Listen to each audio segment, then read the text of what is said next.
The air in the pediatric oncology ward of Mercy General Hospital always carried a specific weight.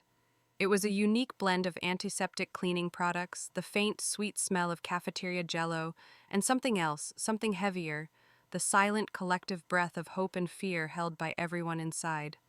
For Nurse Sarah Evans, it was the only air she had breathed for the past 5 years. She moved through the hallways with a practiced calm, her sneakers squeaking softly on the polished linoleum, a comforting smile always at the ready. But today, the weight felt heavier than usual. It was the scent of markers that led her to room 307, Crayola, the waxy, familiar kind. She paused in the doorway, her heart performing its familiar, painful squeeze. 7-year-old Lily Campbell was propped up against a mountain of pillows, her small frame almost disappearing into them. The pale blue hospital gown dwarfed her. Her head, bare from the relentless chemotherapy, was bent in concentration over a piece of paper. A well-loved, slightly frayed stuffed rabbit named Pip was tucked securely under her arm. "Hey, sweet pea," Sarah said, her voice soft as she stepped inside. "What are you creating today? A masterpiece for the fridge?" Lily looked up, her large, luminous eyes seeming to take up half her face. She offered a tired but genuine smile. "It's my birthday list," she announced, holding up the paper. Sarah leaned in. It wasn't a list of toys or games. It was a detailed, carefully colored drawing, a room decorated with swirling, multicolored streamers, and a big, bright banner that read, "Happy Birthday." There was a cake with 7 flickering candles, a cluster of smiling faces around the bed, and in the center, a little girl with a big smile, wearing a paper crown. "It's beautiful, Lily," Sarah said, her throat tightening. She knew Lily's birthday was still 3 weeks away. She also knew, from the latest sobering conversation with Dr. Evans, that the aggressive neuroblastoma was winning. 3 weeks was not a guarantee. It was a desperate hope.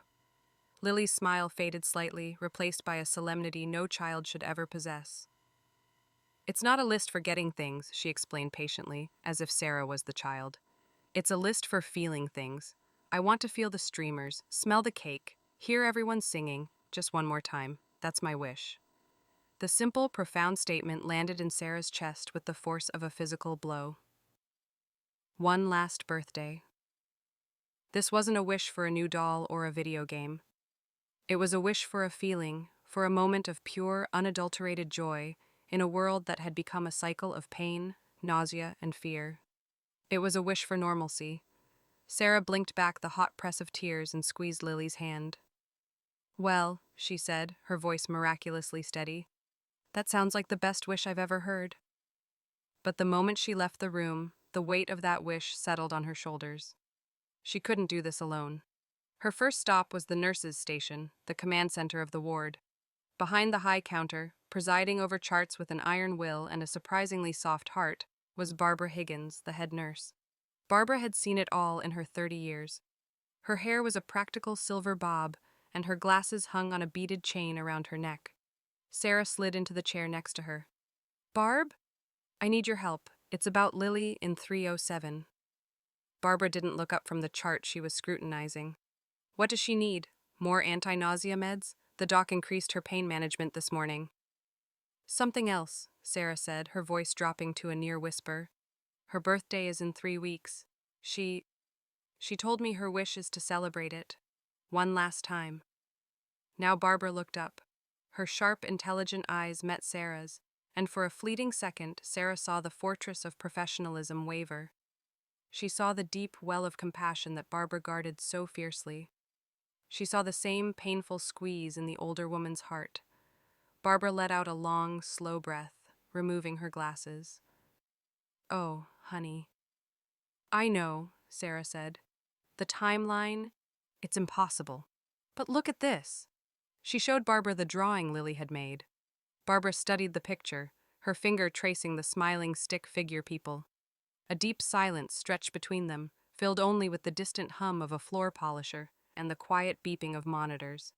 Finally, she put her glasses back on, her decision made.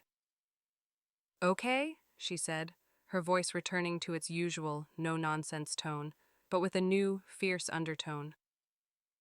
"Okay, but we do it right. No half measures. We give that little girl her feeling.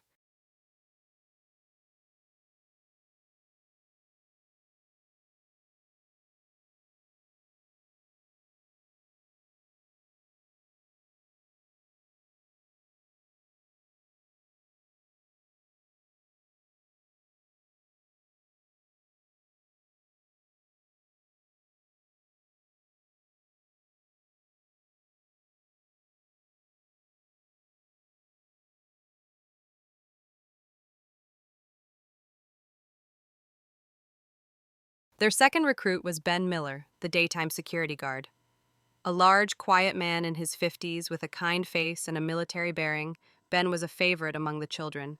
He had a seemingly endless supply of silly jokes and knew how to make balloon animals, a skill from his previous life as a father to 3 now-grown daughters. He was doing his rounds, checking a fire extinguisher, when Sarah and Barbara cornered him in an empty hallway. When they explained the mission, Ben's jovial expression melted away, replaced by a look of intense gravity. He stared at a point on the wall for a long moment, swallowing hard. "My youngest, Chloe. She had a birthday party in the PICU," he said, his voice rough with the memory. "The nurses did that for her. It was the last." He cleared his throat, unable to finish. He looked back at them, his eyes glistening. "You tell me what you need. I'll make sure every supply gets past the front desk. I'll be the lookout, whatever it takes."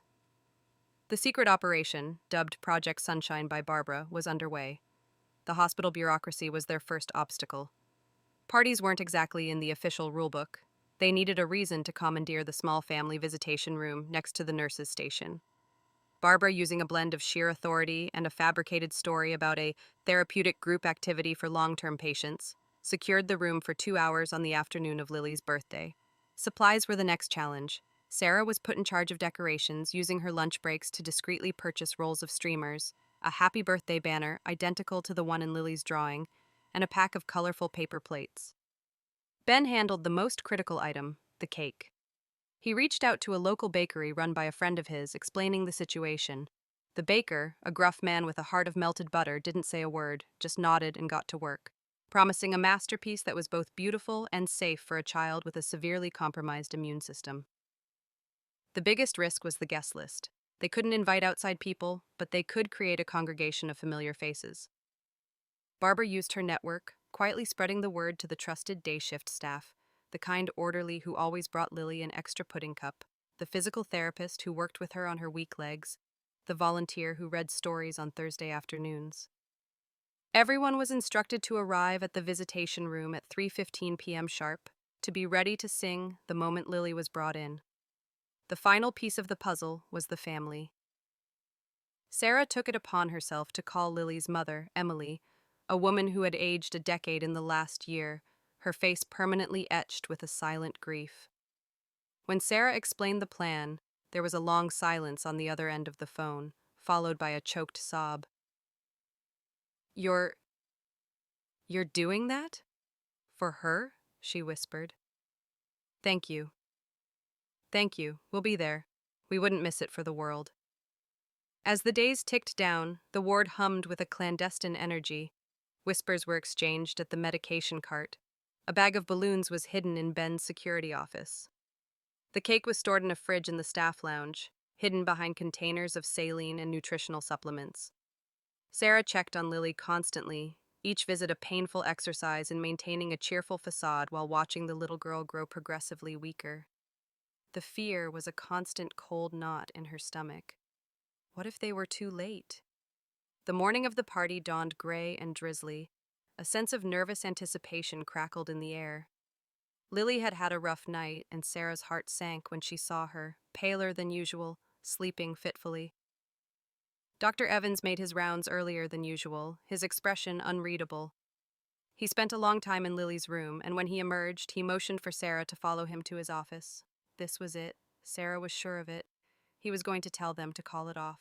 That Lily was too weak, that the party was a foolish, sentimental idea that would only exhaust her. Her hopes, so carefully built over the past weeks, began to crumble. "Sarah, close the door, Doctor," Evans said, his tone neutral. He sat behind his cluttered desk, steepling his fingers. "About today's activities." Sarah braced herself. "Sir, I know it's unconventional, but—" He held up a hand, stopping her. "I received Lily's latest lab results from the specialized panel we sent out to Johns Hopkins. They came in this morning." Sarah's world narrowed. This was worse than she thought. It wasn't just about calling off the party, it was bad news, the final news. She gripped the back of the chair in front of her to steady herself. "How bad is it?" she whispered, preparing for the blow.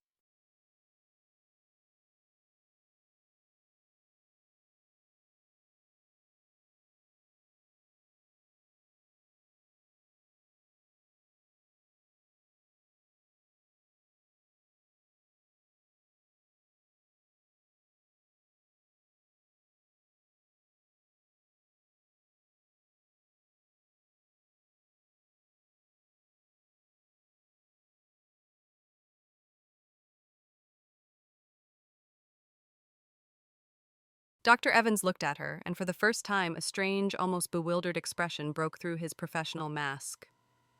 "That's the thing, Sarah," he said, his voice laced with a disbelief he wasn't trying to hide. "It's not bad." Sarah blinked. "What?" "The markers. The specific proteins we've been tracking. They've dropped. Significantly. It's not within normal parameters, not by a long shot, but the rate of decline, it's plateaued. And this new marker, one we only started testing for a few months ago, it's present. It suggests her body might finally be mounting a response, not a cure," he said quickly, holding up a hand to temper the impossible hope that had just exploded in Sarah's chest. "Let's be very, very clear. This is not a cure. It could be a fluke. It could be a temporary remission, but it's something. It's a deviation from the path we were on. It's a potential candidate for a new, targeted therapy trial we thought she wasn't eligible for." Sarah stood frozen, the words washing over her, not quite computing. Not bad. Dropped. A response. They were the most beautiful, terrifying, unbelievable words she had ever heard. "The party, Doctor," Evans continued, a faint, almost imperceptible smile touching his lips. "I think, given this completely unexpected development, its therapeutic value has just increased exponentially. Proceed as planned, Nurse Evans, but for God's sake." And in that moment, surrounded by love and the faint, fragile whisper of a miracle, Lily Campbell smiled a smile that reached her eyes for the first time in a very, very long time. It was a smile that held every feeling she had wished for, and one she hadn't dared to, a tomorrow. The party wasn't an ending. It was the most beautiful, unexpected, and glorious beginning.